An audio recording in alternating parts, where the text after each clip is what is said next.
Number 15. It's a Small World. What's the single most disliked Disneyland ride that you would never want to get stuck on? Ding ding ding, if you said It's a Small World, then you are a winner. Imagine that song playing over and over again while maintenance work to get the attraction back up and running. Just thinking about it makes me feel like I'm going insane.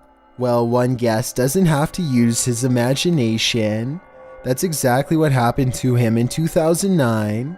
The guest suffered from quadriplegia, and when the ride broke down, he was stranded in the goodbye room without any means of escape, listening to that song over and over and over again for more than 30 minutes. It's literally what nightmares are made of. The man was finally freed and was awarded $8,000 for his suffering. Seems a small price to pay for forcing that song upon someone on repeat. Number 14.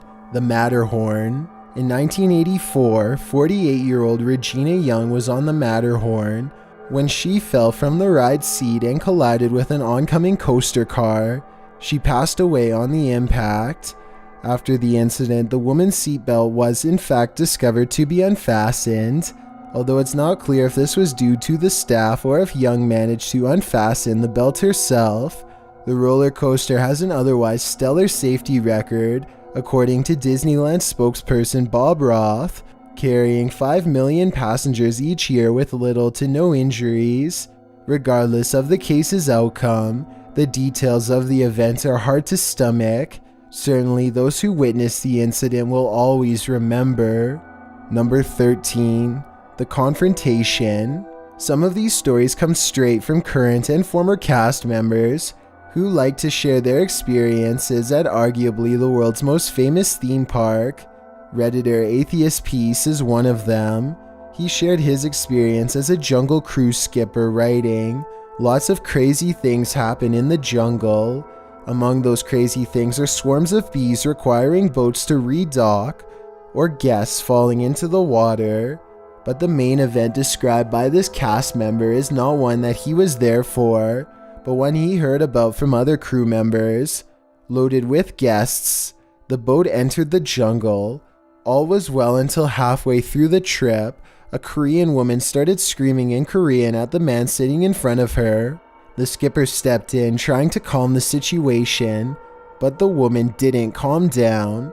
Instead, she lunged at the man's face with her long nails. The man tried to defend himself against her blows without retaliating, and the skipper took action, firing off a 4-shot. This is 4 rounds, all fired off to alert boats in the area to an incident, as well as those on the dock. Once docked, the security and medical teams arrived shortly, while many passengers helped hold the woman back. Security managed to subdue her, strap her to a gurney, and take her to an ambulance behind Tomorrowland. So what was the deal? What did the poor guy do to offend this woman? As it turns out, nothing. It turns out that the lady was mentally ill, and in the Redditor's own words, had decided that she wasn't taking her medication that day, so she could try to better enjoy the park. She just happened to have an episode in the middle of the jungle, and the poor dude sitting in front of her got all the wrath.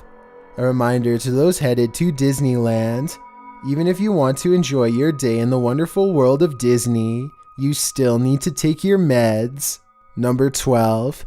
Yippies. Tom Sawyer Island in Disneyland has both served as an artificial island with throwbacks to Mark Twain's The Adventures of Tom Sawyer, and as the stomping grounds for activism. In the 1970s, the island was a focal point of a hippie invasion. Well, they didn't call themselves hippies, but yippies, or members of the Young International Party. On August 6, 1970, somewhere around 300 members of the party decided that Disneyland was the ultimate place for protesting. And so they did, before taking to the streets of Main Street, USA, singing Mickey Mouse Club ironically, and ribbing the park's marching band. Instead of just kicking out the protesters or ignoring them, Disney called in the authorities. The riot police were called in to take on the yippies, and the ensuing battle got dark. One eyewitness reported a young woman with her head split open. This was one of the first and only times in the park's history that the place was shut down early and the Yippie movement faded out, never to be seen or heard from again. Number 11. America Sings. More scary events awaits in the ride America Sings. Debbie Stone was a cast member at Disneyland in 1974, a young woman and star athlete who just graduated with honors from high school. She decided to work at Disneyland for the summer to save up for college. She was just hired for the opening crew of the America Sings ride. She'd also just gotten engaged to her high school sweetheart. The America Sings attraction was built of a ring of 6 theaters, each of which rotated around a middle fixed stage, holding several different scenes. At the beginning of the ride, from the left of the stage, the ride's hostess would welcome guests, and once the scene rotation was complete, would see them off. A full rotation would last 24 minutes, after which the stage would reposition itself for a new cycle. This repositioning took only 45 seconds. While this was happening, Debbie found herself between the stationary stage wall and the moving theater wall. She couldn't escape in time and was crushed. Whether she fell or had attempted to jump between stages, no one knows. What we do know is that the ride had only been open for a little more than a week when this happened. Most Disneyland passings are caused by recklessness on behalf of those involved. Though still horrible, the worst thing about Debbie Stone's passing is that she wasn't being reckless. She's also the only cast member to have passed away at Disneyland. America Sings closed in 1989. That was probably for the best. Number 10. The Ghost of Disney. Sounds like Disneyland has had enough ghost stories to haunt the place for eternity. But who knew the theme park might be haunted by Walt Disney himself? Rumors have been long floating around amongst cast members that the spirit of good old Walt still floods the park, and not just figuratively. Some say that a light in the mastermind's Main Street apartment would often turn on by itself. Others say they heard a voice whisper, "I am still here." Whatever you believe, Disney cast members agree that it was too chilling to ignore, so they leave a light on in Walt's empty apartment to commemorate the man and the legend, and so that the ghost of Disney can stay up all night. Number 9. Abandoned. This entry is a very personal story, shared by Sparkle Horsies on Reddit. When in middle school, the Redditor was invited on a family and friends trip to the Animal Kingdom. The boy had given the Redditor her ticket the week prior and had suggested that this would be their first date. The day of, the girl was chauffeured by her mother to the park, who then left her with the boy and his parents once they had arrived. When her mom left, the boy pulled the girl out of sight of his mom and dad and said he wanted his ticket back because he'd replaced the girl with someone else. He then gave her ticket to another girl who was standing by and told his parents the Redditor had left with her mom because she was scared to ride the roller coasters, crying and without a cell phone, in Sparkle Horsie's own words. I remember being terrified and really sad. I ended up having to ask a lady at the ticket counter for a phone, and a Disney security officer waited with me until my mom came back. Of course, the story didn't end there. The girl's mom called the boy's parents that night and gave them the what for. The boy thankfully didn't get away with it. He was grounded for 6 months. Unfortunately, though, that caused him to be mean to the girl for the rest of their days. What a catch. Number 8. Tom Sawyer Island. Remember the Yippie invasion? Well, Tom Sawyer Island was not only the scene of a protest, it was also the scene of a terrible event in June of 1973. It was then that 18-year-old Bogdan Delarue attempted to swim across the rivers of America and passed away in the process. Bogdan and his 10-year-old brother had scaled the fence dividing the island from the settlers' cabin in the hopes to stay in Disneyland overnight, and they did manage to be overlooked after the park closed. Hours later, they wanted to escape the island, probably to explore the theme park while it was empty. So as to avoid cast members who might be on the overnight crew, they started to swim across the river instead of asking for help off the island. The problem, the 10-year-old couldn't swim. Bogdan attempted to carry the boy on his back but didn't make it. Halfway across the rivers of America, he went underwater. By doggy paddling, the 10-year-old managed to keep afloat and was saved by a ride operator. They searched but couldn't find Bogdan that night. He was discovered the next morning. Truly a terrible event. Disneyland After Dark is perhaps the most haunting of all. Number 7. The monorail train. Passings at Disneyland are rare, but when they happen, they're just horrible. This is one of the first passings at the park. In 1966, 19-year-old Thomas Cleveland tried to sneak into Disneyland. His plan: climb the 16-foot tall fence, walk along the monorail track, and once inside, climb down. It was grad night when he made his attempt. He climbed up to the monorail track. A train was fast approaching. A security guard yelled at Cleveland from below, warning him of the oncoming train. At first, Cleveland ignored his warning, and when he finally listened and attempted to descend onto the fiberglass canopy below the track, there was unfortunately not enough space. The train collided with him, and he was dragged along the track. Everyone's worst nightmare come true, all in the happiest place on earth. Number 6. The Woman in White. The so-called Woman in White haunts many a place the world over, from Brazil to Estonia to the Philippines. You can't get away from her, and Disneyland is no exception. Some have said the park's resident in waiting is a friendly ghost. She's taken it upon herself to guide lost children in the afterlife. When she comes across an abandoned child in the park, the Woman in White takes the child by the hand and leads them to guest services so that parents can find them. Disneyland's ghost sounds more like a Disney princess to me. Number 5. Outbreak. In 2014, there was an outbreak that ended in 133 cases of measles, 127 of which were traced back to the theme park. The outbreak is said to have originated in the theme park itself, with 40 visitors contracting it between December 17th to 20th, 2014. Although patient 0 was not identified, a likely profile of said patient suggests that the guest was an international traveler. Just one more thing to worry about when trying to have a good time at a theme park. Number 4. Grad Night. If you don't live in the area of Disneyland, then you've probably never heard of Disney Grad Night. The event allows high school grads a celebratory night in the place where dreams are made of, before they set out into the real world to make their dreams come true. Needless to say, Disney Grad Nights get pretty wild, and they may just be cursed. In June of 1980, a high school graduate from San Diego was attending Grad Night when he started to climb from car to car on the People Mover. If you've never been to Disneyland, the People Mover is a transport system which gives guests a view of Tomorrowland from elevated tracks. Gerardo Gonzalez was following in the footsteps of a former Disney guest who had done the same sort of stunt 13 years prior, and sadly with the same result.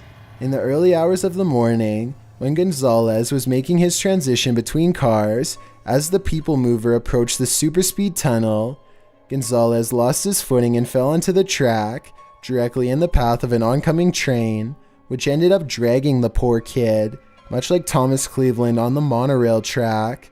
3 years later, on another grad night in June, 18-year-old Philip Strogan celebrated both his 18th birthday and high school graduation, snuck into the cast members only area of the park next to the rivers of America.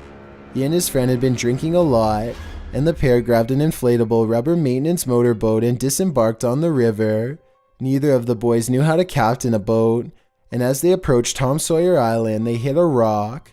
Strogan fell into the river, while his friend returned to the dock to find his friend some help. Unfortunately, help arrived too late. Strogan passed away in the rivers of America. Such sad and scary events, one after the other, right before life really began for these boys. May they rest in peace. Number 3. Roller coaster. Roller coasters travel up to 55 miles per hour. People are bound to get hurt every once in a while, but something you might not expect is losing a body part. That's what happened to a 5-year-old boy on Big Coaster Mountain Railroad in 1998.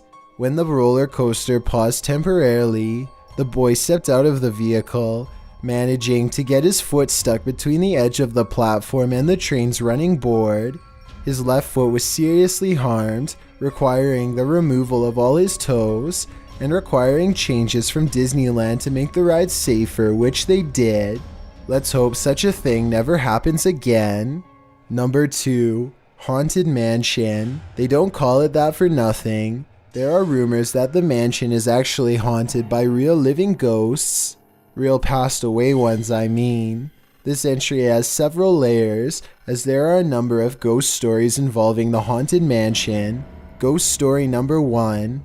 Way back when the mansion was being constructed in the 1960s, one of the ride's sound engineers heard faint music seemingly emanating from behind a wall while he was working in the seance room.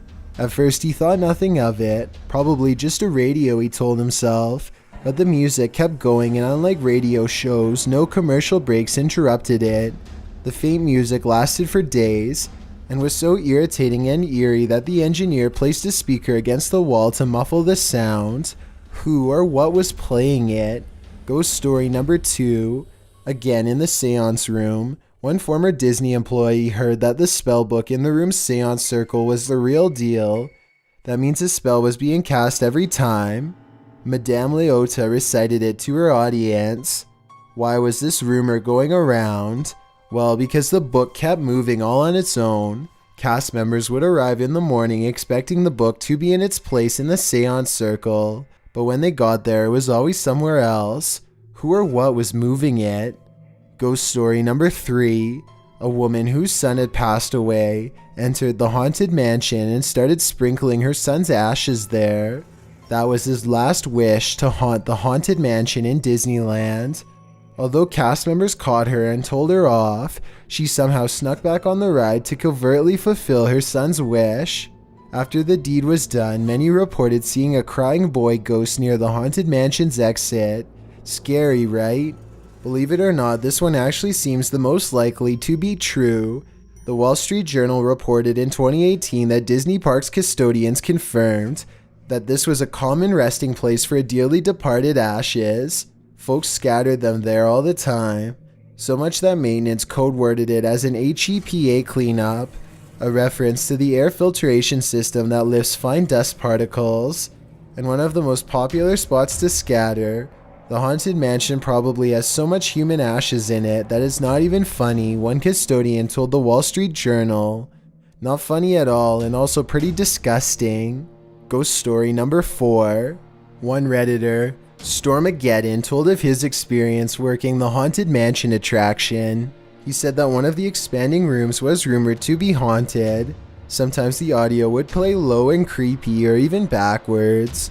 Moreover, when they closed the attraction every night, 3 people or more would be working, with 2 picking up trash along the tracks and doing maintenance, while 1 stayed up in the tower, keeping an eye on the cameras and finishing up the end of the day paperwork. According to Stormageddon, sometimes those in the tower would look down towards the track and see 3 shadows, though only 2 people were there. And then there was the legend of a little boy ghost named Timmy. Timmy had red hair and a blue baseball cap, and he ran around the mansion late at night. Of course, every place has its ghost stories, and sure, myths and legends should be taken with a grain of salt, but what happens when you actually experience something paranormal? In Stormageddon's own words, at the base, hiding behind the trash can, was a little boy with a blue baseball cap crouching, like little kids do when they think they're totally hiding, but super obviously visible. While the Redditor admits that the kid probably wasn't the infamous ghost Timmy, he did find it super coincidental that a boy fitting the exact description of this legendary ghost was playing hide and seek with them, and not a parent in sight. Perhaps it was Timmy, and perhaps his wish was to have his ashes scattered in Haunted Mansion came true. Before we get to number 1, my name is Chills and I hope you're enjoying my narration. If you're curious about what I look like in real life, then go to my Instagram at DylanIsChillinYT and tap that follow button to find out. It's a proven fact that generosity makes you a happier person, so if you're generous enough to hit that subscribe button and the bell beside it, then thank you. This way you'll be notified of the new video we upload every Tuesday. Number 1. Christmas Eve. Scary events struck on December 24th of 1998 when a rope that tied the Columbia sailing ship to the docks of the Rivers of America broke from the metal cleat attached to it. The cleat flew at 2 guests, getting ready to board the Columbia, while a Disney cast member stood alongside them, with metal raining down on them. And 2 days later, 33-year-old Lun Fien Dawson passed away after his life support was disconnected. Unlike all other events on this list, this was the first in the park's history that was not partially attributed to guest negligence. Instead, it was found that the ride's maintenance was insufficient and the supervisor on duty was not sufficiently experienced to play an operating role for the attraction. This particular incident resulted in a call for increased government oversight in the operations and safety procedures of theme parks. Thanks for checking out this video. Be sure to subscribe because we upload new countdowns every Tuesday and Saturday. Or if you're still not convinced, here are some of our other videos that I think you'd like. Enjoy!